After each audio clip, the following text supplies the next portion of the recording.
Bang, bener nggak seluruh Indonesia itu penuh dengan korupsi? Bapak Presiden Prabowo Subianto memerintahkan jajarannya untuk menurunkan harga tiket pesawat sebelum Natal dan Tahun Baru. Ini dia bukan di Eropa tapi di Malaysia. Ini Angan-angan untuk menjadi sebuah negara maju di tahun 2045, apakah Indonesia akan menuju emas atau cemas? Sedangkan angka korupsinya masih tinggi. Assalamualaikum warahmatullahi wabarakatuh. Apa kabarnya sahabatku semua? Kali ini pembahasannya agak berbeda ya, karena topiknya topik yang perlu kita ketahui juga sahabat-sahabatku semua, bahwa hal yang istilahnya kalau kita membahas hal-hal seperti ini mungkin menimbulkan sesuatu, ada yang setuju, ada yang tidak. Tetapi sebagai masyarakat kita juga perlu membahasnya supaya kita juga tahu informasi yang terkini teraktual. Oke, Indonesia ternyata sahabat-sahabatku semua, angka korupsinya begitu sangat mengejutkan. Bicara santai, kok bicara santai sih? Kita reaction santai-santai sambil ya nanti Bang Toha juga akan memberikan pendapat daripada Bang Toha, pendapat daripada komentar saya sendiri, tidak mewakili mana-mana pihak ya. Pakai helmet terlebih dahulu biar aman. Ini helmet ya. Nah, kalau gini kan oke ya. Jadi sambil sembang-sembang santai sambil reaction video yang viral hari ini. Bang, bener nggak seluruh Indonesia itu penuh dengan korupsi? Menarik nih. Pembahasan yang tepi jurang, tapi kadang kita harus bikin hidup lebih menantang. Betul, Bang. Indonesia itu memang masih rentan sama korupsi. Buktinya bisa kamu cek di Indeks Persepsi Korupsi Indonesia. Nah, yang menarik, ternyata ada peta yang bisa ngasih tahu kita daerah mana nih yang paling rentan korupsi. Petanya kayak gini, namanya SPI, Survei Penilaian Integritas. Daerah yang paling rentan korupsi warnanya merah. Yang kuning itu artinya waspada, dan yang hijau artinya aman dan terjaga. Masalahnya ini kenapa banyak banget yang merah, kocak. Yang hijau cuma satu daerah doang nih. Coba kalau kamu daerahnya di sini, setuju nggak sama hasil peta ini? Nah, adanya peta ini justru bagus. Jadi kita tahu di mana kita harus bebenah supaya Indonesia bisa bersih dari korupsi. Peta ini bikinan KPK lewat SPI, Survei Penilaian Integritas. Berarti valid dan terpercaya nih sumbernya. Kita juga bisa bantu ngisi survei dan bantu bikin laporan kalau di daerah kita masih ada praktek korupsi. Jujur, saya lihat ini jadi excited sama masa depan negara kita. Karena ternyata makin transparan cara monitornya. Insya Allah, secepatnya kita habisin satu-satu tuh yang korupsi. Apalagi presiden baru kita tegas banget urusan hal ini. Berani mengisi, habisi korupsi. Kalau menurut kau gimana? Saya mau dengar pendapat kamu. Waduh, ternyata tidak kita sangka ya sahabat-sahabatku semua, angka korupsi di negara kita masih cukup lumayan tinggi. Sebagai masyarakat Indonesia, saya hanya bisa berdoa yang terbaik untuk negara kita. Ya mudah-mudahan yang korupsi itu cepat sadar dan cepat-cepat bertobat.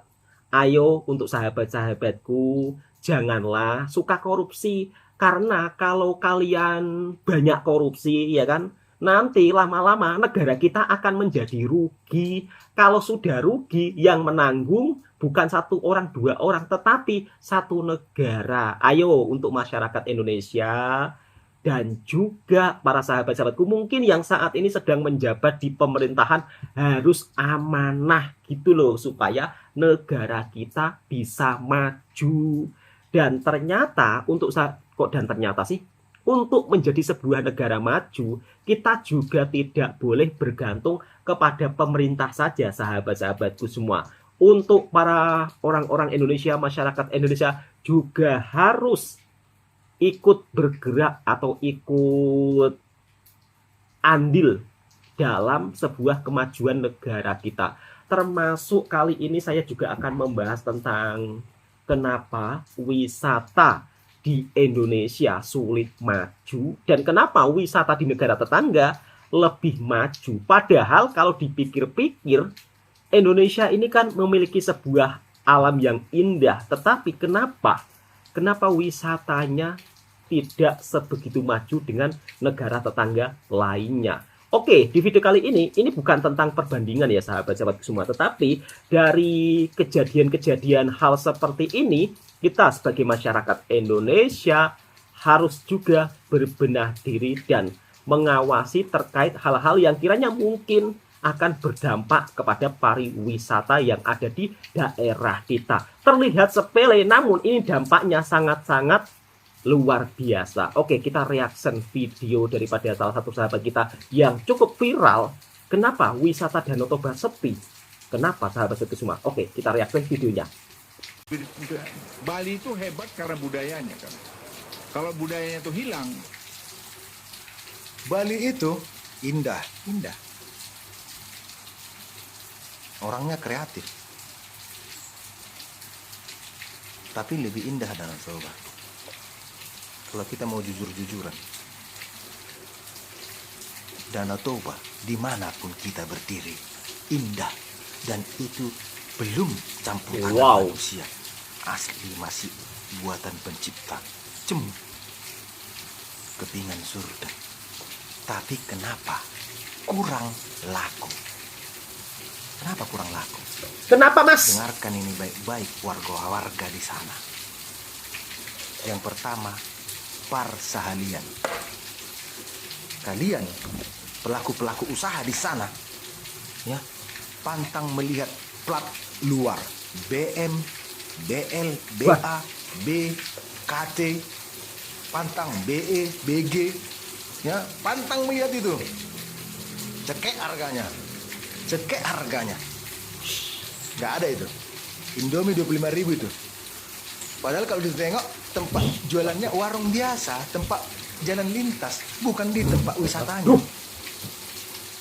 Tidak ada estetiknya warung itu, hanya ya warung biasa. Warung kayak di samping rumahku gitu loh. Warung biasa. 25.000. Indomie. Air mineral. Mahal itu, Mas. 15.000. Ini tempat wisata. Ini bukan tempat wisata. Tempat wisata di sana. Masih 5 km lagi. Belum lagi kita nanti. Itu harus kita akui itu. Itu penyebab tidak laku. Kalau kita sangkal itu, selamanya nanti tidak akan laku Danau Toba. Yang kedua, ramah tamah. Sangat-sangat minim. Aku aja yang orang Batak mendengar kalian bicara kepada kami sakit hati. Ketika kami nanti jalan di terminal, "Weh, kemana weh? Itu dia, weh." Nah, apa salahnya? "Pak, Bu, mau kemana? Pak, Bu, mau kemana? Bisa dibantu." Enak kan? Begitu juga di kapal-kapal nanti yang minta ongkos, buka baju, pakai singlet yang nggak jelas, ya kan? Angkas. Apa salahnya? "Pak, Bu, ongkos, tiket, maaf." Enak kan? Setuju, Mas. Penipu-penipu, banyaknya lagak-lagak preman. Itu yang kedua. Yang ketiga, susahnya cari makanan nasional.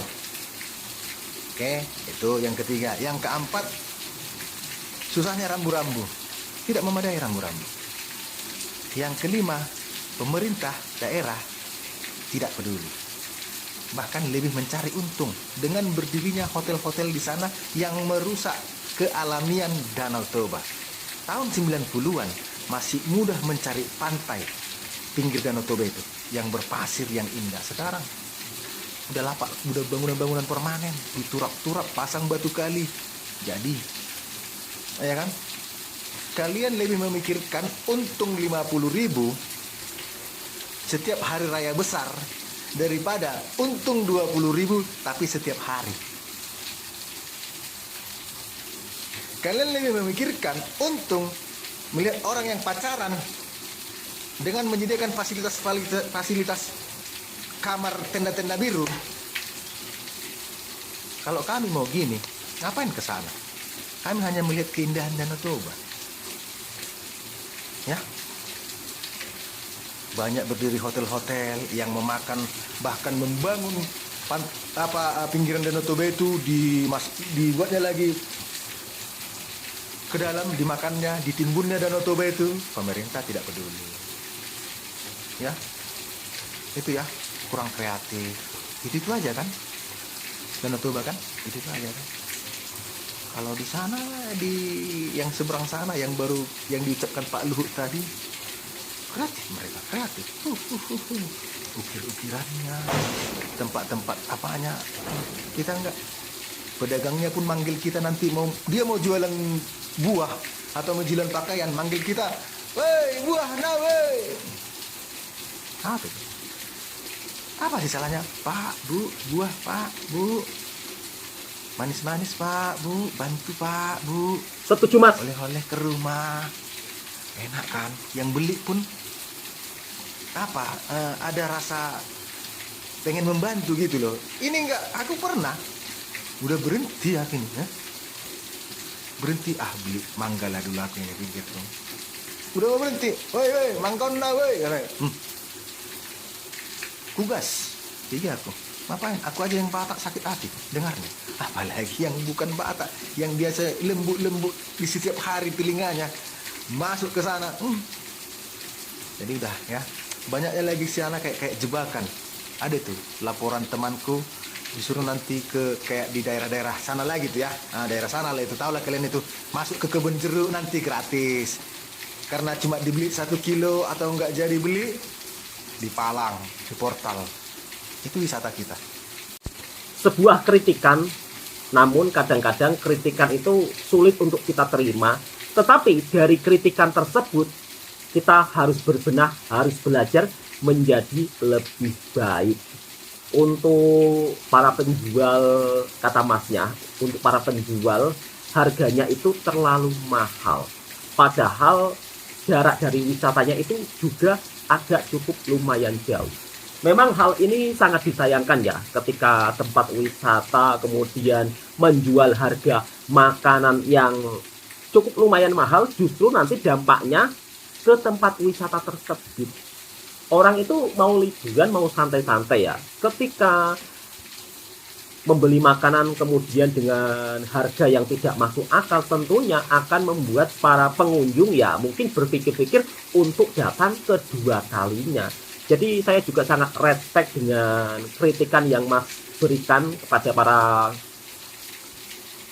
yang mungkin terlibat yang di sana ya, sahabat-sahabat semua. Jadi ini sebuah kritikan, kita jangan menganggapnya wah ini seolah-olah menjelek-jelekkan Danau Toba. Bukan, Masnya tidak menjelek-jelekkan Danau Toba, tetapi kata Masnya dari segi para orang-orang yang di sana jual makanannya itu terlebih harga atau harganya agak mahal. Ya mudah-mudahan dengan ada video yang viral ini nanti ke depannya wisata Danau Toba di sekitarannya itu bisa berbenah. Itu dari segi komentar dan pandangan saya. Karena saya juga belum pernah datang ke sana, saya hanya bisa ya berdoa saja mudah-mudahan segalanya berbenah semua untuk kemajuan wisata yang ada di sana. Nah, ngomongin tentang wisata yang ada di Indonesia, kenapa kadang-kadang sepi pengunjung? Ternyata untuk harga tiket pesawat di negara kita pun, harga tiket pesawat dari satu daerah ke daerah lainnya itu ternyata sangat cukup lumayan mahal dibandingkan tiket pesawat ke negara lain. Jadi kalau kita pergi ke negara lain itu lebih murah, misal kata ke Malaysia lah. Kalau tiket ke Malaysia itu lebih murah.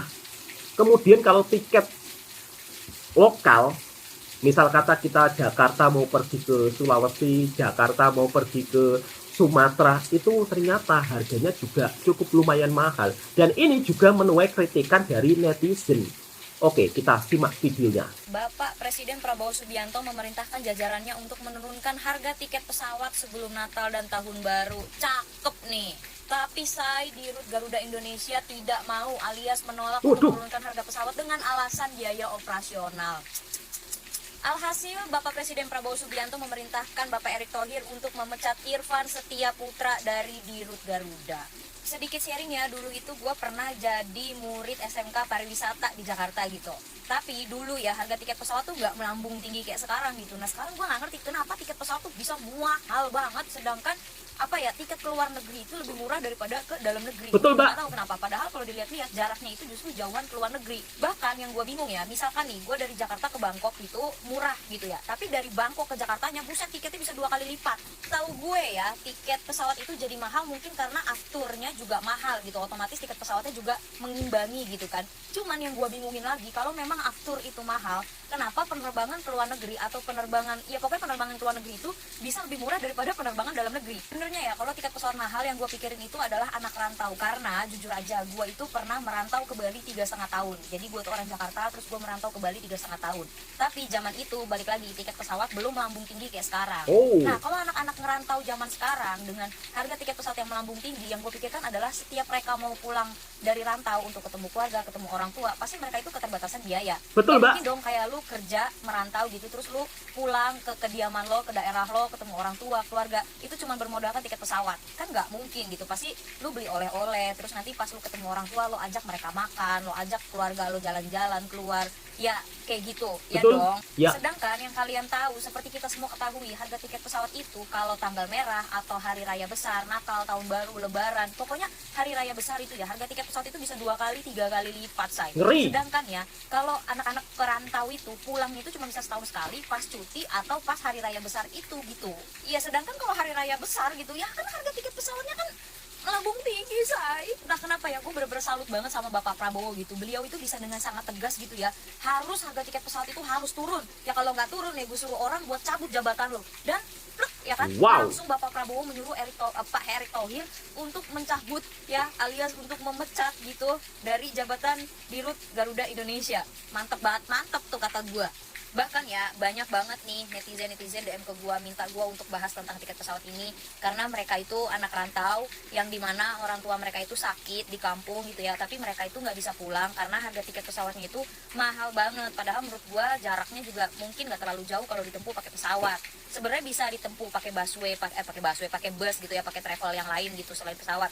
Cuman kan pasti memakan perjalanan yang lebih lama gitu kan. Jadi sebenarnya banyak banget yang dikeluhin sama netizen melalui DM gue gitu. Orang tuanya sakit tapi dia nggak bisa balik kampung gara-gara biaya pesawatnya itu bener-bener mahal banget. Dan yang gue sadari juga adalah tidak semua daerah itu bisa dijangkau oleh bus, tidak semua daerah itu bisa dijangkau dengan kereta. Betul, Mbak. Daerah-daerah tertentu itu memang hanya bisa dijangkau menggunakan jalur udara gitu ya, which is jalur udara ya pesawat dong, say. Sebenarnya gue juga sadar ya, gue realistis aja gitu, namanya perantau, namanya anak rantau itu pasti ada konsekuensi, jarang ketemu keluarga, terus kalau keluarga sakit juga belum tentu kita dapat izin dari bos gitu kan, terus kalau hari raya juga belum tentu kita bisa pulang. Betul. Dan segala macamnya. Cuman kalau misalkan orang tua sakit keras atau orang tua meninggal, terus kita sebagai perantau nggak bisa pulang, kan kayak sayang banget gitu. Apalagi alasan nggak bisa pulang itu gara-gara tiket pesawat itu yang harganya mahal banget. Betul. Gitu. Gue sebenarnya bingung sih ngejelasinnya gimana, ngedetailnya gimana, cuman gue yakin kalian pasti paham apa yang gue maksud, kalian pasti nangkep apa yang gue maksud dong. Pak Prabowo ini ya the real dari rakyat untuk rakyat, Mantap. bener-bener acung jempol banget. Saya pribadi menunggu kebijakan-kebijakan Bapak Prabowo yang lainnya dalam hal lain, karena saya yakin Bapak Prabowo adalah orang yang berwibawa tinggi, berpatriotisme tinggi. Bapak juga tulus untuk rakyat, Bapak memiliki hati yang besar, hati yang luas. Lanjutkan Bapak Prabowo. Terus ya, kalau dari gua pribadi gitu, gua tuh pengen banget ke Labuan Bajo, ke Raja Ampat gitu ya. Gua tuh pengen banget keliling negara sendiri, menikmati keindahan alam, yang dimana gua tuh benar-benar sadar kalau Indonesia itu alamnya tuh bagus banget, indah banget. Tapi coba deh, berapa banyak orang yang udah ke Raja Ampat dan udah ke Labuan Bajo? Menurut gua, kenapa rasanya sulit sekali gitu untuk menikmati keindahan alam di dalam negeri sendiri gitu? Kenapa lebih mudah untuk gua ke luar negeri dan menikmati alam-alam di luar negeri daripada di alam negara gua sendiri, di alam negeri gua sendiri? Sedangkan ya, kalau gua keliling ke negara sendiri pun harga tiket pesawatnya udah mahal. Terus begitu gue sampai di tempatnya pun gitu ya, harga wisatanya itu juga mahal. Kenapa gue bilang gini? Karena gue pernah tanya-tanya. Gue pernah tanya ke Labuan Bajo, gue pernah tanya ke Raja Ampat, gue pernah tanya ke Komodo, ke Natuna dan segala macam. Itu harga turnya atau harga tiket wisatanya itu juga termasuk mahal gitu loh. Kayak buat gue pribadi pun berat gitu untuk menikmati negara sendiri gitulah. Semoga kalian juga paham gitu yang gue maksud gitu. Semoga kalian paham. Ya pokoknya gue pribadi berharap semoga kebijakan dari pemerintah untuk tiket pesawat ini ya, untuk transportasi ini bisa lebih meringankan gitu, entah nanti ada subsidi atau memang ada promo-promo dari perusahaan maskapai atau apapun itulah gitu ya, supaya masyarakat yang ingin menikmati negara sendiri, masyarakat yang merantau gitu bisa pulang dengan bahagia gitu loh, karena mereka merantau udah kerja capek-capek, mau pulang bertemu keluarga, temu kangen, rindu, berkumpul, gitu-gitulah. Semangat untuk para pemerintah. Ini dia, bukan di Eropa tapi di Malaysia. Ini nemuin desa ala Prancis di daerah Bukit Tinggi. Nah, kalau kalian lagi di Genting, sekalian aja ke sini ya. Yang penasaran, simak. Jadi untuk TW ke tempat wisata tadi, kita naik Grab. Perjalanannya itu sekitaran sejaman lebih. Jadi selama perjalanan tuh berkelok-kelok gini guys. Oh ya, untuk nama tempatnya Wow. Kolmar. Nah, for your information, masuk Kolmar tuh nggak bisa bayar cash, tapi pakai kartu yang tulisannya Visa. Setelah masuk, gila ya, ini kayak desa-desa di Prancis beneran loh. Visa, welcome to Kolmar Tropical. Tempatnya tuh beneran bagus ya, apalagi kalian doyan foto. Tapi minusnya guys, kalau kesini tuh Grabnya tuh susah banget. Karena secara ya, ini tuh letaknya di Bukit Tinggi. Jadi bayangin aja, di perbukitan tinggi itu ada sebuah kayak resort gini. Oh ya, untuk naik Grab ke sini tuh sekitaran 170 ribuan. Nah, kalau kalian tanya, Kolmar ini ada apa aja? Jadi Kolmar ini tuh ada hotelnya yang kalian bisa nginep, ada tempat makan, ada cafe Wow. juga. Bahkan di dalam sini juga ada Starbucks guys. Asli sih masuk sini kayak berasa lagi di Eropa ya, tapi budget yang minimal banget. Kalau kalian tanya, ini cuacanya Budget minimal. memang Wow. lokasinya tuh berada di Bukit Tinggi guys. Untuk Kolmar sendiri ini nggak luas banget sih. Soalnya nggak sampai setengah jam aku bisa ngitari semua sih. Oh ya, untuk tempat makan di sini tuh asli harganya mahal-mahal. Ini aku udah pesen spaghetti. Oh. Spaghettinya lumayan enak sih. Dan isiannya juga lumayan banyak. Jadi satu piring gini bisa untuk 2 orang. Nah, ini nih untuk pizzanya. Pizzanya enak, wajib kalian coba. Tapi sorry guys, nama pizzanya nih aku lupa. Nah, tapi untuk menunya aku nggak lupa videoin kok. Tuh lihat, harga makanannya lumayan mahal kan? Nah, tips juga buat kalian yang nggak nginep di Kolmar, pulangnya jangan malam-malam takut nggak nemu Grab. Karena memang ini daerahnya susah Grab. Nah, kalau kalian lagi ada di Genting Highland, jangan lupa mampir ke sini juga ya. Tiket mahal, itulah yang menyebabkan kadang-kadang kita mau berwisata ke daerah atau tempat sendiri itu pikir-pikir, dan anehnya tiket untuk pergi ke luar negara justru lebih murah. Mungkin itu yang menyebabkan orang Indonesia lebih memilih ramai liburan di negara tetangga kita, termasuk Malaysia, Thailand, dan juga Vietnam, Singapura. Ya karena mungkin kalau dipikir-pikir harga tiket yang mahal, kemudian mereka membandingkan dengan harga tiket ke luar negara, ya jelas-jelas kalau orang yang mau berwisata, mungkin kalau tiket luar negara lebih murah ya milih tiket luar negara ya kan, sambil menikmati keindahan suasana yang ada di luar negara seperti apa. Intinya apa ya, kalau dari segi pandangan saya ini, kalau bisa pemerintah itu lebih serius dalam menangani harga tiket pesawat, karena ini selalu dikeluhkan netizen setiap tahunnya. Dan ternyata alhamdulillah Bapak Prabowo, presiden kita yang terbaru, dalam hal ini begitu sangat tanggap dan benar-benar harga tiket kedepannya akan dikelola dengan sangat baik. Kita tunggu saja, dan kita sebagai masyarakat Indonesia tentunya juga harus berdoa untuk bangsa dan negara kita. Mudah-mudahan Indonesia juga bisa maju di tahun hadapan seperti yang dijanjikan oleh Bapak kita Presiden Prabowo yang akan menjadikan Indonesia maju ke hadapan. Kita doakan saja. Oke, untuk sahabat-sahabatku semua, cukup sampai di sini dulu videonya. Semoga video ini juga bisa memberikan informasi yang bermanfaat buat para sahabatku semua. Jika suka dengan videonya Bang Toha Reaction, silahkan tekan tombol merahnya, subscribe, like, komen, dan bagikan ke sahabat-sahabat Anda semua. Assalamualaikum warahmatullahi wabarakatuh.